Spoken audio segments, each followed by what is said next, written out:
নমস্কার বন্ধুরা, আমি সুস্মিতা ভট্টাচার্য। বাস্তু ভিশনস উইথ সুস্মিতার আরো একটি এপিসোডে আপনাদের সকলকে স্বাগত জানাই।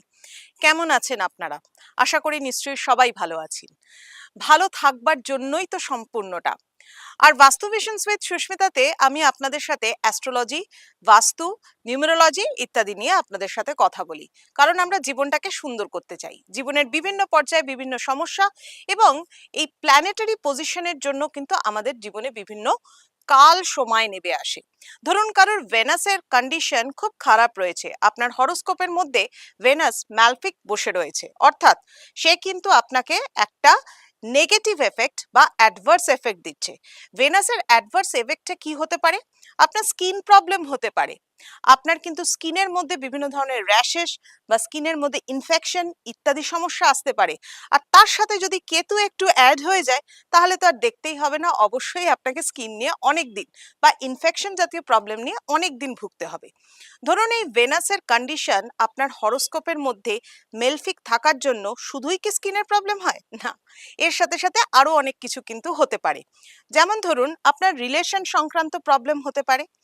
আপনার রিলেশন সংক্রান্ত প্রবলেমের সাথে সাথে কিন্তু আপনার জীবনে আপনার যদি মানে প্রেমিক প্রেমিকা থাকে, মানে আপনার যদি অ্যাফেয়ার্স থাকে সেখানে গন্ডগোল হতে পারে, আপনার ম্যারিটাল রিলেশনশিপ থাকলে সেখানে গন্ডগোল হতে পারে, বিভিন্ন দিক থেকে কিন্তু সমস্যার সৃষ্টি হতে পারে। এবং ভেনাস হচ্ছে এমন একটি গ্রহ যে আপনার মধ্যে ক্রিয়েটিভিটি, ইনোভেটিভ থিঙ্কিং এগুলোকে নিয়ে আসে। অর্থাৎ বুঝতেই পারছেন, যখন ভেনাস অ্যাডভার্সলি এফেক্ট করবে এগুলো কিন্তু আপনার থেকে সরে যাবে, দূরে সরে যাবে। অর্থাৎ আমাদের ক্রিয়েটিভিটি যে যে দেয় সে হচ্ছে আমাদের সাহসের চক্রা, এবং আমাদের মধ্যে ইনোভেটিভ থিঙ্কিং মানে নিজের কনসিয়াসনেসকে জাগিয়ে তোলা, নিজের সেলফকে আরো বেশি এক্সপ্লোর করা, সেগুলো কিন্তু আমাদের এই থার্ড আই চক্রাটা দিয়ে থাকে, যেটাকে বলা হয় আজ্ঞা চক্র। অর্থাৎ দেখুন, একটা প্ল্যানেটের সাথে কিন্তু আমাদের এই আজ্ঞা চক্র, সাহসের চক্র সবকিছু কিন্তু জড়িয়ে আছে। অর্থাৎ ভেনাস প্রবলেমেটিক শুরু করেছে মানেই যে আপনি একটা ডায়মন্ড পরে নেবেন আর ভেনাসের প্রবলেম থেকে মুক্ত হয়ে যাবেন, তা কিন্তু নয়। ভেনাসের সমস্যার জন্য বিভিন্ন ধরনের কিন্তু প্রতিকারের উপায় আছে। তার মানে শুধুই মাত্র যে ডায়মন্ডই তার উপায় তা কিন্তু নয়। এটা কিন্তু আমি সকলের জন্য বলছি, কারণ ইউনিভার্সালি এটা অনেকে ভাবতে পারেন আমার তো ভেনাস একদমই এক্সল্টেড নেই, একদম মেলফিক হয়ে বসে রয়েছে, তাহলে কি করতে পারি? সেখানে কিন্তু অনেকেই চেষ্টা করবেন আমি একটা ডায়মন্ড পরে নিই। ডায়মন্ড পরলে হয়তো আপনার সেটা নাও স্যুট করতে পারে, সেক্ষেত্রে কিন্তু আপনাকে অ্যাডভার্স এফেক্ট আসতে পারে। তার জন্য দরকার হচ্ছে ইন্ডিভিজুয়ালি বিচার করে নেওয়া। আবার এই ভেনাসের অবস্থান কিন্তু আপনার বাড়িতে, অর্থাৎ আপনার বাস্তুতেও আছে। বাস্তুতে কোথায় আছে? ধরে নিন আপনার বাড়ির দক্ষিণ পূর্ব কোণায় জলের স্থান। এই সময় আপনার ভেনাসের কোনো কুপ্রভাবের সময় চলছে, তাহলে তার দেখতেই হবে না, টাকা পয়সা এমনিতেই জলের মতো বেরোয়, আরো বেশি বেশি কিন্তু ড্রেনেজ অফ মানি হতে থাকবে। অর্থাৎ ভেনাস আপনার হরোস্কোপে যদি কোনো রকম ভাবে নেগেটিভ প্রভাব দেয়, তার সাথে সাথে আপনার বাস্তুর মধ্যে যে ভেনাসের অবস্থান সেটা হচ্ছে দক্ষিণ পূর্ব কোণা, সেই জায়গাটাও যদি কোনো রকম ভাবে প্রভাবিত হয়ে থাকে আপনার বাড়িতে বাস্তু দোষের কারণে, অর্থাৎ নেগেটিভ প্রভাব দিয়ে থাকে, তাহলে কিন্তু আপনি সেখান থেকেও কিন্তু ভীষণভাবে নেগেটিভলি এফেক্টেড হবেন। কিরকম ভাবে? আপনার টাকা পয়সা জলের মতো বেরোতে থাকবে, আপনার কিন্তু দেখা যাবে আপনি সঞ্চয় করতে পারছেন না, কারণ দক্ষিণ পূর্ব কোণাকে আমরা অগ্নিকোণ বলে থাকি। যদি সেই দিকে আপনার বাড়িতে বাস্তুদোষ না থাকে, ধরুন আপনার বাড়িতে দক্ষিণ পূর্ব দিকে কিচেনের অবস্থান, খুব ভালো, সেটা একদমই বাস্তুসম্মত। যদি আপনার বাড়িতে দক্ষিণ দিকে বা পূর্ব দিকে ফেস করে রান্না করা হয় তাহলে আরো ভালো। যদি দক্ষিণ পূর্ব দিকে রান্নাঘরও আছে, আবার ওয়াটার একটা রিজার্ভার আছে, তাহলে কিন্তু সেটা দোষের। তাহলে কিন্তু আপনার টাকা পয়সাও বেরোবে, ফিনান্সিয়াল দিক থেকে আপনার কিন্তু প্রচুর ক্ষয়ক্ষতি হবে, ইকোনমিক স্ট্রাকচারটা একটু হলেও নড়বড়ে হয়ে যাবে।